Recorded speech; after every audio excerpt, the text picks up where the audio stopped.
It's Overreaction Monday here on Seahawks Today. We scour the internet to see what you had to say about the Seahawks' loss to the Los Angeles Rams. Want to hear from you first.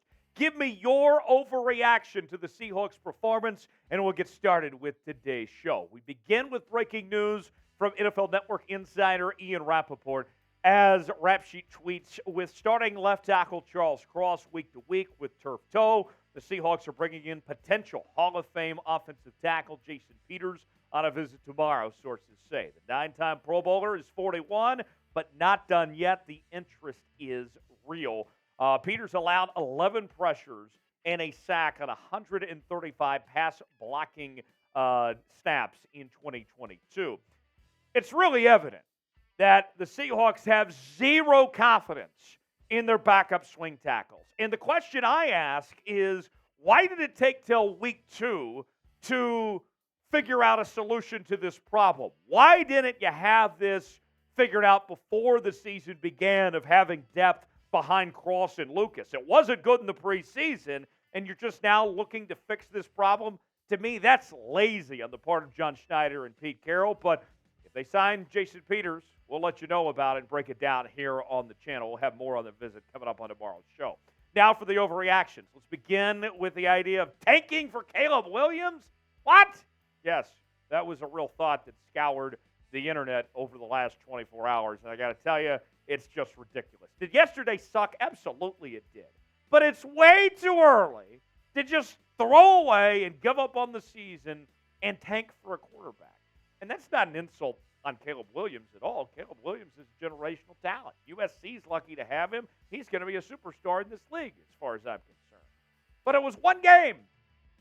It was bad. No ifs, ands, or buts about it. The Seahawks played terrible, especially in that second half, getting shut out in the fashion they did. It was an ugly performance. No question about it. But now's not the time to just throw away the season because of one game. You move on. One game you don't let define the season. We're not the Arizona Cardinals here. Caleb Williams is going to be a great quarterback probably for the Cardinals someday. But now's not the time for Seattle to just say, sayonara to the season here. Get ready for Detroit. Go forward from here. And hopefully everything's going to be okay. What do you think? Should the Seahawks tank for Caleb Williams? Are we really having this discussion? Apparently so. Chime in, tell me what you think. HY for hell yes, HN for hell no. Let me know what you think in the comments section. Number 2 on our overreactions, benching Geno Smith. Should the Seahawks bench Geno after week 1?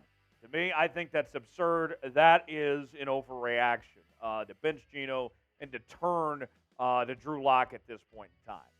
Geno, was it his best game? Absolutely not. The game totally changed when Charles Cross and Abraham Lucas went down. And I'll be honest, no one would have been successful in the situation that Geno Smith was put in. It is unfair to judge Geno Smith based on that second half. I don't care if you would have had Tom Brady, Geno Smith, Caleb Williams, whoever it may have been. All of them would have struggled in the circumstance that Geno Smith was put under of losing his starting tackles. He was basically set up to fail at this point. So benching Geno, to me, is just ridiculous. You think about this. You talk about the pressure that he endured yesterday. He was sacked twice, and he took 7 quarterback hits. That's a beating. That's ridiculous. That should not happen. Offensive line's got to drastically improve, and hopefully Cross and Lucas can get back here pretty soon. So, do you believe in Geno? I still believe in Geno. I'm not giving up. You can't give up on Geno. Don't give up on Geno Smith, folks. Do you believe? I want Geno to know that you believe. Spam B in the comment section. Let Geno know that you believe in him and that he's your guy going forward. If you don't believe, if you're a hater, if you're a loser, type D for don't. Let us know in the comment section. Today's show is sponsored by our newest partner here at Chat Sports, Game Time. Game Time is the place to get some of your best tickets to sporting events of all kinds, whether it's your Seattle Seahawks, the Seattle Mariners, whatever it may be, concerts, events of all kinds. They have you covered. And I got to tell you, the Seattle Mariners, I know we talk a lot about the Seahawks, but the Mariners are playing such great baseball right now. And I got to tell you, if I'm getting off work and I'm trying to get to the stadium, game time's the way to go because within just a matter of moments, I can get those tickets and I can get to the stadium and catch first pitch just in time. I don't have to be worrying if I'm going to make out of work and beat traffic and all that. Game time's going to have me covered so I can get there in time. And what is great for me personally is I'm a guy that is a fly by the seat of my pants type guy. I make decisions very quickly. And for somebody like me, game time is great because I can decide on a whim, you know what, I want to go to the Mariner game tonight. And I'm going to be able to get the tickets to be able to go to the Mariner game tonight. So here's what you can do, folks. We have an offer for our Seahawks Today viewers. You can get 20% off with the promo code SeahawksChat at checkout. You can see just three easy steps.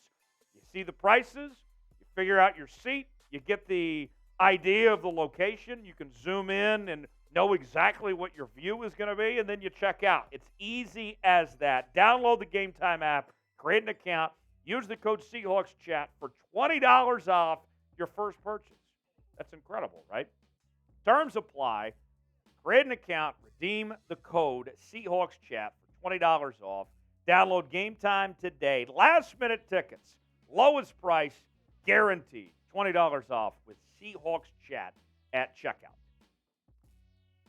All right, moving on now. Let's continue with our overreactions. And at number 3 on our list, should have drafted Jalen Carter. I don't think this is an overreaction. In fact, of all of you on the internet that were saying the Seahawks should have drafted Jalen Carter, you were right as far as I'm concerned.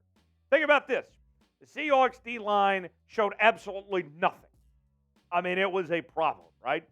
And then the guy the Seahawks drafted in place of Jalen Carter that they chose over him was Devon Witherspoon. And Devon Witherspoon didn't play. He was hurt. So think about this. 3 things. D-line did nothing. Witherspoon didn't play. Meanwhile, a long flight away across the country in Boston, Jalen Carter tore it up against the New England Patriots in his NFL debut. I'll get to those statistics. I want to show you about Jalen Carter in a second. But let's start with the tail of the tape for the Seahawks. No sacks. Only 2 QB hits. 4 tackles for loss. Allowed 426 yards. And then 0. No turnovers. Whoa. That's bad, right? Now, Jalen Carter. What did he do against New England? Here's what he did. Jalen Carter had the most pressures, 8. And hurries, 7, in the NFL this weekend, as well as a sack. More than any player in the National Football League. That's a heck of a performance. And I'm not hearing about the character concerns that people had about Jalen Carter when he was coming out. Meanwhile, he's kicking ass and taking names in Philadelphia. That hurts. I hate it. I mean, what could have been? Seahawks may have won yesterday if Jalen Carter was in a Seahawks uniform. That's the reality of it. Folks, we're talking about your Seattle Seahawks every day throughout the season here on the channel as we bring you news and rumors. We're doing our watch parties for every game this season. Me and Smitty had a heck of a time. If you missed out, don't worry. We have more watch parties ahead. We're going to be live again this upcoming weekend for the game against the Lions. And then on top of that, we have our live shows as well. Breaking news, mailbags, whatever it may be. This is the place for you, the diehard Seahawks fan. Subscribe now for free. Turn on notifications so you stay up to date with what's happening with your favorite team. We got you covered. Number 4 on our Overreaction Monday list, the Seahawks were the most troubling of any contender. And I agree with this. I don't think this is an overreaction because think about the teams that lost this weekend. The Bengals are going to be okay. I think they're going to be just fine. The Giants, I mean, yeah, they lost, 40-0 to the Cowboys, but they're not going to do anything with Daniel Jones as their quarterback anyway. Seahawks, this is a team that we've heard from John Schneider is in win-now mode. And you lost to the Rams and just showed no life in that second half. The big difference between the Seahawks and other teams that lost yesterday was the problems that were exposed with Seattle. We came into this season looking at the run defense is the biggest issue with this team. Quite frankly, Seahawks had a whole lot of issues that were uncovered. Brandon Anderson of Action Network had this to say as far as the Seahawks' performance goes. It's hard to decide which side of the ball was more troubling. The offense managed to gain 2 yards on 17 plays in the second half, and the defense allowed the Rams to get into scoring position on all but one drive for the game. The Rams settled for 3 field goals and missed 2 more, or this could have been far worse. This should have been one of the easiest games on Seattle's schedule. Very worrying start, especially for the young line and the secondary that struggled to finish last season. Here's a few things to point to as far as the key issues for the Seahawks. Blocking. We've talked about it a lot. I don't even need to say anything more on that. Pass rush. Couldn't get to Matt Stafford. Pass coverage was a problem. I mean, Tutu Atwell, really? And then third down efficiency. Seahawks couldn't convert a third down. And then on the flip side, they were giving up a lot of third down conversions too. It was a problem all day. What do you think? Are the Seahawks going to be okay? They're still going to be a playoff team? I think they can still be a playoff. Need to win this week against the Detroit Lions. It almost feels like a must-win game already. What do you think? Will the Seahawks make the playoffs? Why for yes, in for no? Chime in the comment section. Let me know. Last on Overreaction Monday, the secondary is unfixable. That's what some are saying. And I got to tell you, folks, that's an overreaction. It's just one game. Pro Football Focus put out the coverage grades for Seattle on Sunday, and it wasn't pretty. As you can see, the highest graded player on defense and coverage was Reek Wallen at 64.6. Woof. Devin Bush at 61.9, Del Taylor 61.5, Artie Burns at 60.4, and so on. No one played well in pass coverage.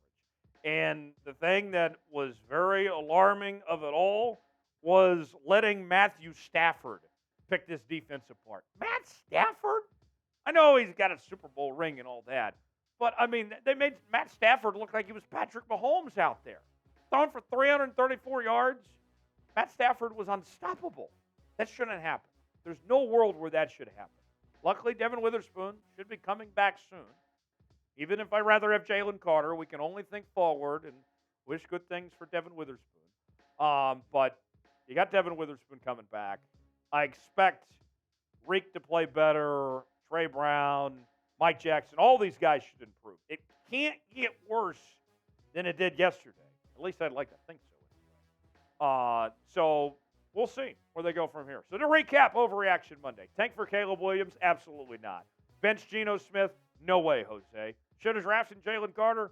Probably, but we think forward from here. Most troubling team of any contender? Yeah. And then the secondary, unfixable? Not quite. I'm still optimistic going forward. And that's the key. After today, even with that loss, better days are ahead. It hopefully won't get as worse and as bad as it was yesterday. Follow me on Twitter for more Seahawks coverage at Tyler Jones Live. You can find me there, and I will see you next time right here on Seahawks Today.